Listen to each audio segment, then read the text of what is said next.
Here we have our good place to start computer with the G1 Gaming 980 Ti from Gigabyte in.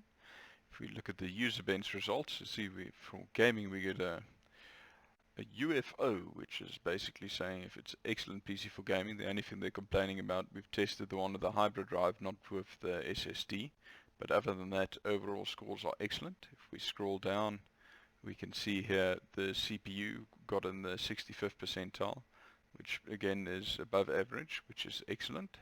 The graphics card we've actually got in the 80th percentile, which is very, very good, and this is for 980 Ti's, which basically says it's one of the better ones.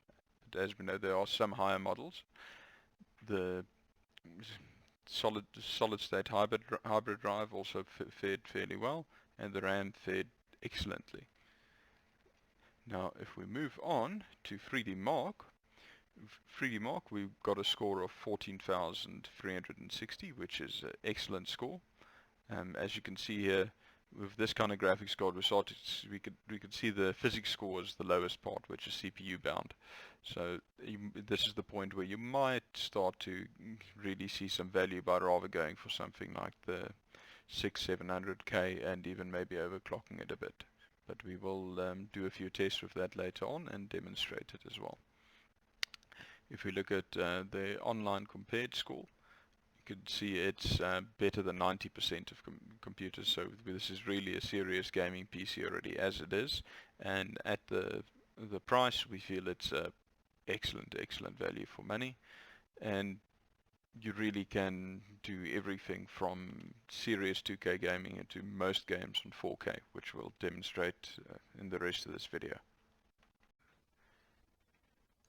Here we have Dota running at 4K, and interestingly enough, on the 980 Ti, we seem to be getting the exact same frame rates as on 2K, so which is very high, 117, 116. Which basically says there seems to be something else limiting us to frame rates in that sort of area, but we're not graphics cards limited, and the same thing when we get creeps, we drop down to about 114. But more than you'd possibly need for playing Dota. Okay, and here we have Counter-Strike Go at 4K, still running 150 frames per second, 148 frames per second, so not an issue with everything turned up to the maximum here. Yeah, lowest there is 142. Let's go. So still very good frame rates. Here we have Civilizations 5 running at 4K. We're seeing a nice, comfortable 130 frames per second with this 980 Ti. Drops down a little bit with movement to 129, but it's still way above what you would, in practice, need for any kind of a strategy game. Yes, we're seeing very nice frame rates, and this is at 4K. Here we have Call of Duty 5 World at War. It's Nazi zombies running at 4K. We got a nice 91 frames per second, which is for the 980 Ti is not surprising, as we saw the same thing on the 970. This engine seems to be limited at the 91 frames per second, so not a problem to run something like this at all. Here we have Skyrim running at 4K, some nice smoke effects and distance drawing in the scene here. We are still completely stuck at 60 frames per second, as we'd expect to be. So this is not a challenge at all to run this game at 4K with maximum settings. Here we have Borderlands the pre-sequel running at 4K with everything set to maximum. Let's see what happens when we get some action here. We're sitting at 80 frames per second, 79, 77. So overall, very good frame rates for 4K gaming. Drop down, the lowest I saw there was about 67, but definitely more than playable at 4K with the 980 Ti. Here we have Project Cars running at 4K.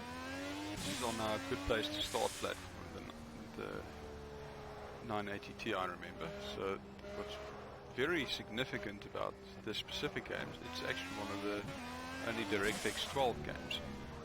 For DirectX 12, the CPU has a larger effect than most other games, And the nice thing is we're seeing 90 frames per second, 86 frames per second, and I do things a little silly, 85 frames per second, but given that this is considered one of the serious the graphics intensive games, we can get this result at 4K. Really says a lot about the platform and about this graphics card. The lowest we were able to get to there was about 82 frames per second, which is excellent for running something like this at 4K. Here's Battlefield 4 running at 4K. This is probably one of the most challenging games for 4K, but we're seeing a nice smooth 65 frames per second, drops down occasionally to 63. But it's nice and really actually very nice and impressive with this 980 Ti. We do see if we run through some foliage, we're dropping down to 52, 53, 52 frames per second. So this is down 51, 48. 48 was the lowest we saw there. 53. So let's see what happens. Here's 48. We get a intense scene and we introduce some particle physics into it. And it drops down to 48, so that's perfectly reasonable and really not bad at all. 56, 61.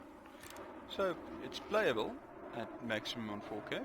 And this is everything set to ultra, but you are sort of on the borderline with this one. If you're the reason why we normally don't classify this ultra one for 4K, this specific card, is because it's a bit borderline. You do drop below the 60 frames per second with this card.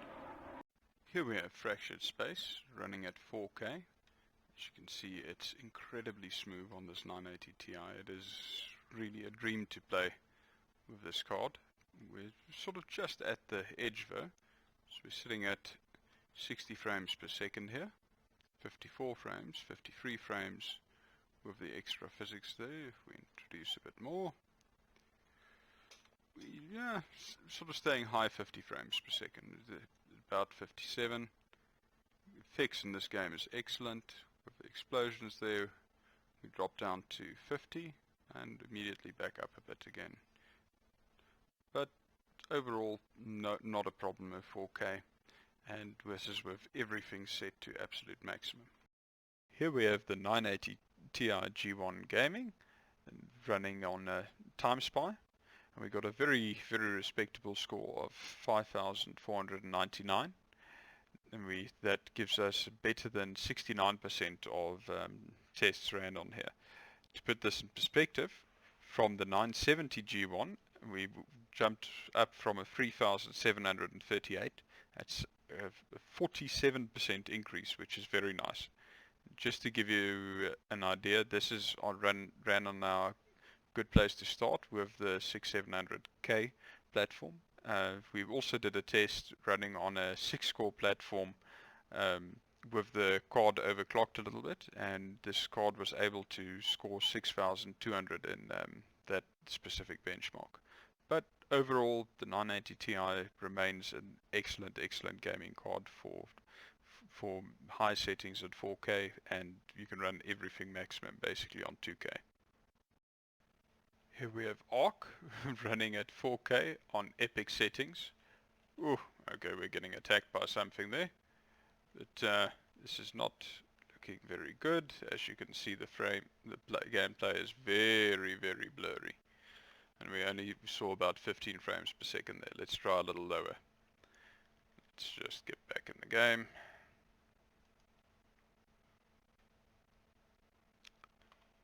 What I'm suggesting is, I don't think we're going to bother with high. Let's have a look at 4K on medium. What kind of frame rates we're seeing here. And it's still a little low. We're seeing 33 frames per second, which is not ideal. It's a bit low for a first-person game. It's playable, but a little low.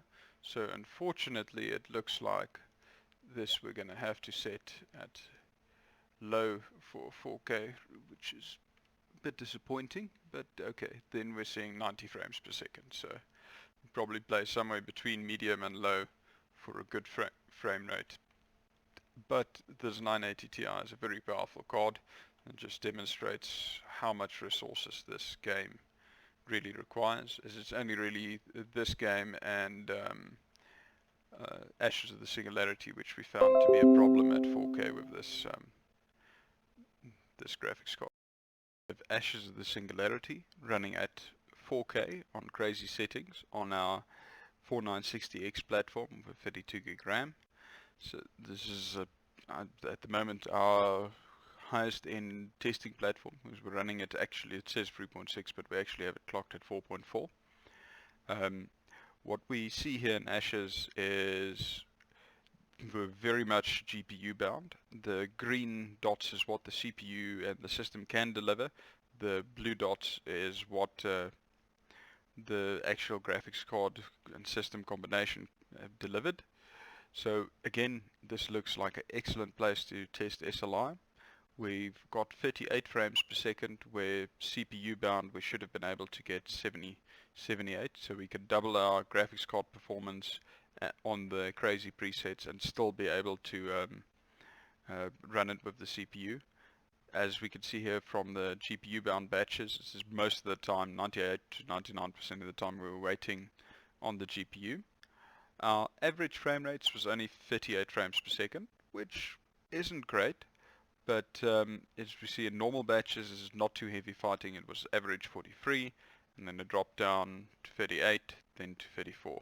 I personally use this setup to play Ashes on, and it works really well, except if you really get the enemy rushing you like crazy, then I've seen it drop down to about 17, 18 frames per second. So this is definitely something which is better to run with either something more powerful than a 980 Ti or with an SLI setup. But now if we take the detail down a little bit and go from crazy to extreme settings, we gain a few frames per second, and we're still very much GPU limited. But as you can see, the 4K resolution, we don't get quite as big as a leap as at the lower resolutions, going from the crazy to the extreme preset. But if we take it down to the high preset, then we get a big leap. Then a lot of the extra computational problems are taken out of the equation, and we now can get a 55 frames per second average, which is nice and playable and should be fine. And here in the medium batches, we actually saw we started to get to a situation again where we're limited by the physical system and not just by the graphics card. Still by far mostly graphics card, but we're getting to a point where here, if we run a SLI setup, we'll probably be limited by CPU power, not by the actual graphics card. But overall, Ashes very playable with the 980 Ti at 4K. Especially if you go down to something like high settings. Remember, this is still quite a high quality running at, so if you want to run it at lower quality, you can get the frame rates a lot higher. But we personally feel that this sort of level is perfectly playable for Ashes.